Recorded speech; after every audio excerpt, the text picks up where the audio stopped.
Hello, Tiffany here, Cards Crafty Creations, and today what I'm going to do, it's actually October, and what my plan was is I got this classic comic coloring book, Sci-Fi and Horror, from Barnes and Noble, I believe, in San Diego, and I had got it, and it's just a whole bunch of different sci-fi and horror comic book covers, and they look actually like pretty old comic book covers just from the way that they look. And so my plan was for the month of October I was going to do one cover a week, and I was going to subdivide it into sections and then color a section. I have been doing 1 to 5 days. So my first week I did from Ghost Comics. I did this, the Banshee Bells, and Under Prowl Fleet, the Phantoms. So I had cut this up into 5 different pieces, and each day I colored one piece and then would start building it until it was complete. And so I have started my coloring for week 2 of October, and I'm doing This Magazine is Haunted, The Witch of Torlo. And I've done day 1 through 3, and so I'm on day 4, and I thought that perhaps you guys would like to see how I'm going to color the last section of this cover. So I'll go ahead, and what I'll be using today is, I do not have Copic markers because they were not very affordable for me. So I had actually got a whole set of these Prismacolor brush markers, and then I've just been slowly adding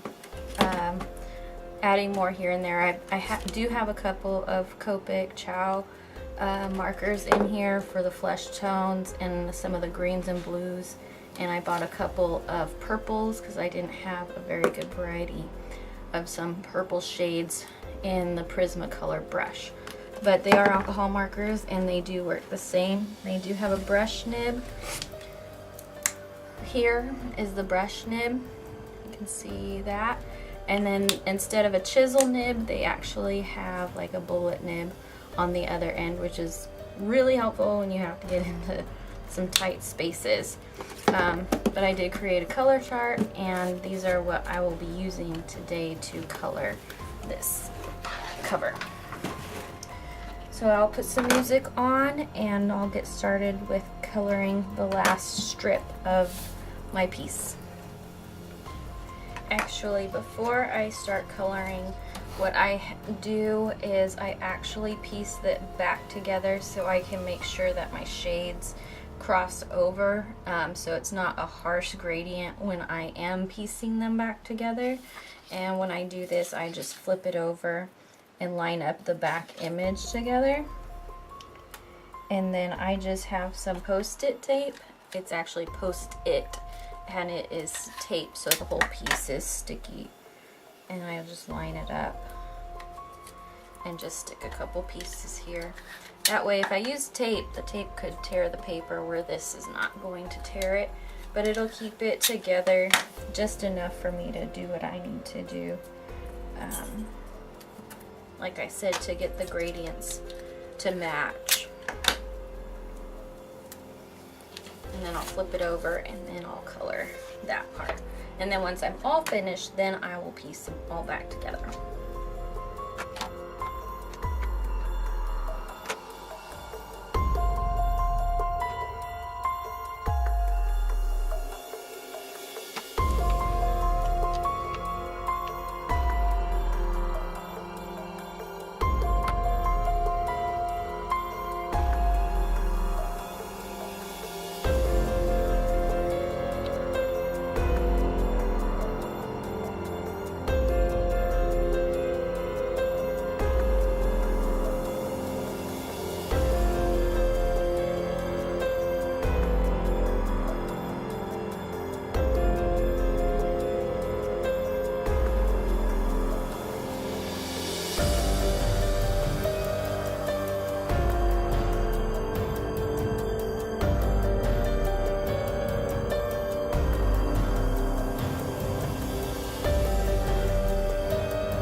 I did when I was coloring the man in is what I wanted to do was make sure that this light that is putting out color, putting out light to all the things around it, that it was going to be picked up.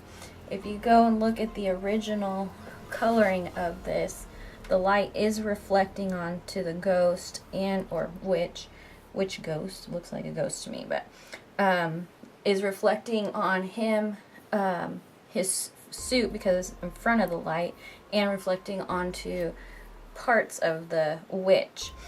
So I wanted to make sure that we picked that up. The same is going to be, this is actually appears to be a fence, and it's actually going to have green and blue highlights to it. It seems like a lot of the shadow tones in here are using like a bluish color. Instead of like going with grays, it's using blue tones and purples, which just adds more character and eeriness to the actual cover. So I'm going to finish coloring this up here.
Okay, so now that I have it all colored in, now I'm going to actually use this Signo Uniball gel pen and draw in some of those highlights that I lost when I accidentally colored over it. The white, actually, even though it looks pretty stark white, give it time because the marker will change its colors and turn it whatever color the marker is underneath. So it'll have a green, this will have a green hue to it. It won't be stark white.